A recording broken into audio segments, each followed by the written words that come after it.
two statements issued by Prime Minister Netanyahu, and the SG let them pass without making any comment. First, while standing next to the Prime Minister, Mr. Netanyahu said that Abbas, in fact, joined Hamas and ISIS, and that is the reason for this trouble in Jerusalem. So that statement was heard by the Secretary General and let it go without making any comment. It's like accusing the President of Palestine as a member of ISIS. It's a big accusation. The second, in a speech also, Prime Minister Netanyahu distorted history when he accused the Palestinian now of the Holocaust, when he said that, in fact, Hajj Amin Husseini convinced Hitler to kill the Jews and not to throw them out, which is an insult to the collective memory and to the national pride of the Palestinian, and a statement issued by Germany today denying this accusation. Why this big false accusation to the Palestinian people to let go without the SG making any comment? Well, regarding a comment from our side on this, I can make one right now, which is that these views are not helpful to de-escalating the current tensions. Throughout his visit, the Secretary General has called on all political, community, and religious leaders to stand firm against incitement, and he will continue to do so.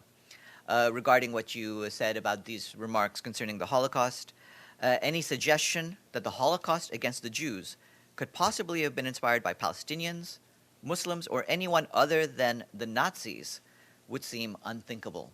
Majid. Because the historical records do show that he was a Nazi collaborator involved in training Bosnian forces, in Nazi forces, taking trips to meetings in Germany, and a whole slew of things that are actually, there are photographs, everything's there. It's a historical record. So what exactly is the UN position on this? To repeat what I just said, any suggestion that the Holocaust against the Jews could possibly have been inspired by Palestinians, Muslims, or anyone other than the Nazis would seem unthinkable. Yes. Farhan, I have to challenge you on this, because historical records show that he was involved in consultations on what to do That with is, the. that is not the quote. It's in the records. With all due respect, Jonathan, that's not the quote with which we have disputed. The idea, again, that anyone other than the Nazis was the inspiration for the Holocaust is one that we are not giving credence to. Yes. Okay.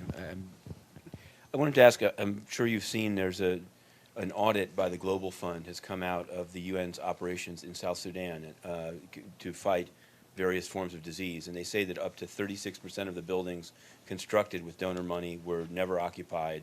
And basically, it's a pretty damning audit. And I wanted to know, given it's one of the countries that the UN has a major peacekeeping mission in, and talks about protection of civilians, what is the UN system's response to this audit? Well, we'll need to check with the UN mission in South Sudan what they have to say in terms of a follow-up to that audit. And can I ask a Sri Lanka question? Yesterday you'd said this.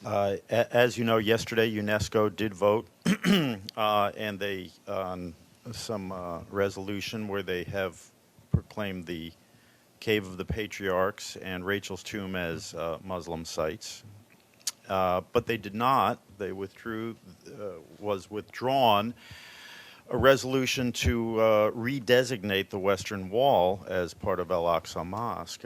You fielded several questions about this yesterday. I'm wondering if you can shed any light as to whether the Secretary General had any views on this decision not to change the status quo, and if he had any opinion whatsoever. I know that the Secretary General of UNESCO certainly weighed in, and that's being credited with the events that happened. Yes, and exactly. Irina Bokova did speak on this, and the sort of concerns that she had, which the Secretary General supported, as you yourself have noted, seem to have been taken into consideration, and that is a positive sign.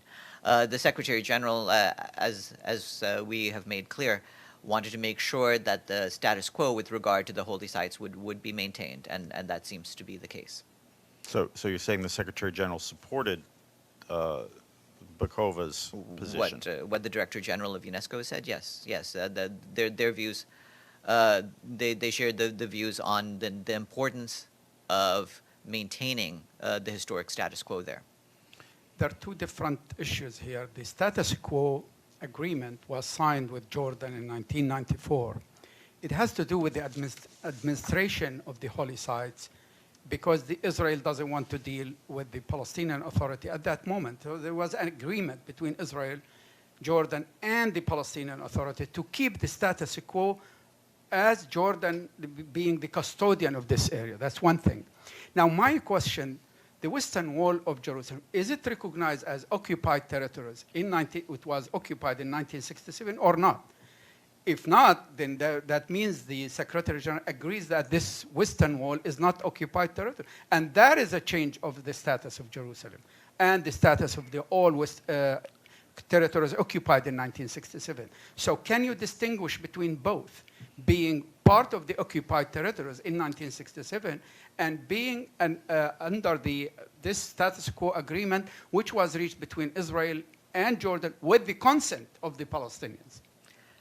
Well, first of all, regarding Jordan, what we continue to stress, and I've always stressed, is the importance of reducing tensions at the holy places in Jerusalem, and we've called for upholding the status quo in line with previous understandings between Israel and Jordan with respect to Jordan's special role.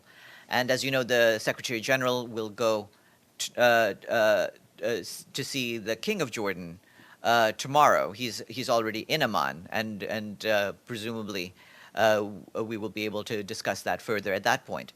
Regarding the issue of the holy sites, our priority is simply that the rules for access to the holy sites remain in place as they have done, for the past decades.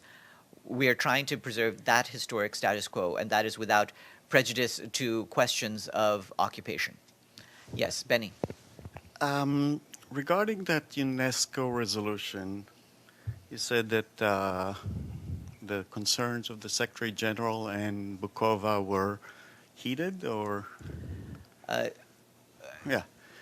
were addressed. I mean, I'm not commenting on the resolution as a whole, but regarding the status of the holy sites in Jerusalem. With that regard, we had concerns about maintaining the status quo, and to that extent.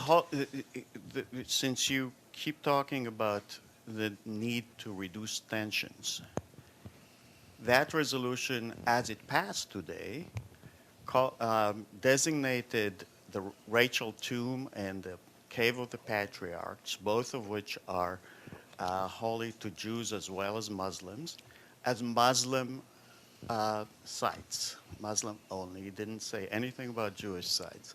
So does that help in reducing tensions, or could that exacerbate some of the feverish tensions that exist now based on religion?